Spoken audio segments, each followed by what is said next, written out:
विश्वास, अगर हम जानना चाहें कि आप थोड़ा सा बता पाएं कि ये हादसा कैसे हुआ था, क्योंकि ये एक बड़ा चमत्कार है जिस तरीके से आप वहाँ से इकलौते ऐसे शख्स हैं जो जिंदा बचे। वो मेरे नज़रों के सब सामने हुआ था। मेरे खुद को भी बिलीव नहीं होता कि मैं कैसे उसमें से जिंदा बाहर निकला। नमस्कार, હું દિનેશ સિંધવ, વિશેષ વિથ દિનેશમાં તમારું સ્વાગત છે। અમદાવાદમાં જે વિમાન દુર્ઘટનાના સમાચાર તમે 2 દિવસથી જોઈ રહ્યા છો, આપણી સામે જે દ્રશ્યો આવે છે એ દ્રશ્યો વિચલિત કરનારા છે। એવું દ્રશ્યો બતાવતો નથી। ઘણા બધા સવાલો મનમાં ઉઠે છે। લોકોને એવું પણ લાગે છે કે જીવનમાં મૃત્યુ ક્યારે આવશે અને આપણી અંતિમ સફર ક્યારે હશે આપણને ખબર નથી। આપણા બધાની ટિકિટ કન્ફર્મ થઈ ચૂકી છે, આપણને ખ્યાલ નથી તારીખ કઈ છે, સમય કયો છે। તો આ પ્રકારના બનાવ પછી લોકો થોડા ડરે છે, થોડું વિચાર પણ કરે છે અને એક વિશ્વાસ પણ પેદા થાય છે કે એક ચિદગન શક્તિ છે, આ સૃષ્ટિને ચલાવનારી કોઈ શક્તિ છે, એટલે કે ભગવાન છે, જે ભગવાનના હાથમાં બધું જ છે। તો સ્મશાન વૈરાગ્ય માણસના મનમાં આવે છે। થોડીવાર માણસ વિચારતો થાય છે, તેને લાગે છે કે અત્યાર સુધીનું જે જીવન જીવ્યા એ જીવન ઠીક છે, જેવું જીવ્યા તેવું, પણ હવે જીવન સારું જીવવું જોઈએ, કારણ કે સાથે કશું આવવાનું નથી, બધું અહીંયા જ રહેવાનું છે। જ્યારે આપણી અંતિમ યાત્રા હશે, આપણી અંતિમ સફર હશે। પણ એક ચમત્કાર પણ થતો હોય છે। દરેક દુર્ઘટનામાં કેટલાક લોકો ચમત્કારિક રીતે બચી જતા હોય છે। ચમત્કારિક રીતે જ્યારે માણસ બચે ત્યારે માણસને ખુદને વિશ્વાસ આવતો નથી કે હું કેમ બચી ગયો। આ સમાચાર જ્યારે લોકો જોવે ત્યારે લોકોને પણ વિશ્વાસ નથી આવતો કે કેમ બચ્યો। પણ દરેકના આ સવાલની વચ્ચે એક જવાબ અંદરથી નીકળતો હોય છે કે ભગવાને બચાવ્યું।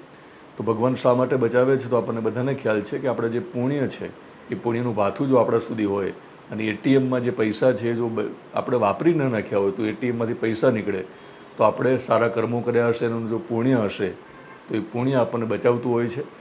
તો અમદાવાદ વિમાન દુર્ઘટનામાં એક વિશ્વાસ કુમાર નામના મુસાફર બચી ગયા છે। તો વિશ્વાસ કુમાર સાથે ડીડી ન્યૂઝના રિપોર્ટરે વાતચીત કરી હતી।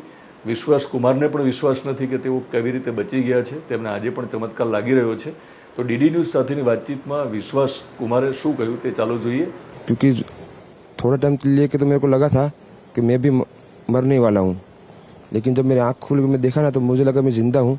तो मैंने ट्राई किया, जब मेरी सीट थे वो मेरी बेल्ट निकाला, मैंने वो ट्राई किया जहाँ से निकल सकता वहाँ से, तो मैं निकल गया वहाँ से। मेरे सामने नज़रों के सामने एयर होस्टल और दूसरे आंटी अंकल सभी उसमें मिस हो गए थे सभी। अच्छा, थोड़ा सा बता पाएं, जब जैसे ही टेक ऑफ हुई फ्लाइट, क्या हुआ था और अचानक से कैसे हादसा हुआ? टेक ऑफ के बाद 1 मिनट के अंदर ही जब टेक ऑफ हुआ ना तो सडनली 5-10 सेकंड कैसे लगा जैसे स्टक हो गया वो। बाद में से मेरे को लगा कि कुछ हुआ। बाद में प्लेन में लाइट ऑन हो गई, ग्रीन और वाइट। बाद में वो पता नहीं वो प्लेन टेक ऑफ ज़्यादा करने के लिए वो रेस तो बोलते हैं क्या, रेस दिया होगा ऐसा कुछ, और सीधा स्पीड में ही घुस गया जहाँ वो क्या था वो हॉस्टल था, एक हॉस्पिटल का। हाँ, हॉस्टल में, और सब सामने सब हुआ। ये जब फ्लाइट जब क्रैश हुई उस समय हॉस्टल पे लैंड की थी, उसी समय आप बाहर निकले थे? नहीं, क्योंकि आई थिंक मेरे को जब मैं जो साइड पे था ना वो साइड हॉस्टल पे नहीं लैंड हुई थी। हॉस्टल के जो ग्राउंड फ्लोर है ना जैसे नीचे, वहाँ लैंड हुई थी। तो मुझे दूसरे के बारे में मेरे को पता नहीं, लेकिन मैं जहाँ लैंड हुआ था ना वो नीचे की साइड थी। तो जब वहाँ थोड़ा पेस भी था प्लेन के जब बाहर, तो जब जैसे मेरा डोर टूटा ना सब, तो मैंने देखा ना जब सामने कि थोड़ा इधर पेस है, तो मैं ट्राई कर सकता हूँ निकलने के लिए। तो मैंने ट्राई किया निकलने के लिए, तो फिर मैं निकल गया उधर, क्योंकि अपोजिट साइड पे था ना वो बिल्डिंग का वो था ना दीवार, तो उधर से कोई शायद नहीं निकल सका होगा, क्योंकि उधर पूरा उधर ही क्रैश हुआ था। मैं जो जहाँ था वहाँ थोड़ा पेस था। फिर भी मेरे पता नहीं मैं कैसे बचा हूँ, क्योंकि मेरे नज़र के सामने ही सब 2 एयर होस्टल वो अंकल आंटी सब उधर ही सब। आप पैदल चल के आए वहाँ से निकल के? हाँ, और थोड़ा जब आग लगी ना मेरा लेफ्ट हैंड भी जल गया थोड़ा। फिर एम्बुलेंस मेरे को उठा लेके इधर आया हॉस्पिटल में।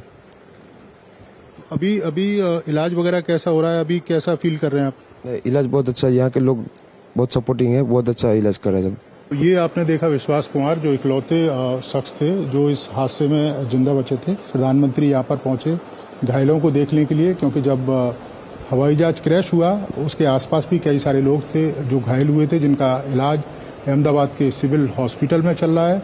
और प्रधानमंत्री ने दिशा निर्देश भी दिए हैं कि इनके इलाज में किसी तरह की कोई कोताही ना बरती जाए और बेहतर से बेहतर इनका इलाज किया जाए। कैमरामैन विनोद ओझा के साथ नीरज सिंह, DD न्यूज़, अहमदाबाद।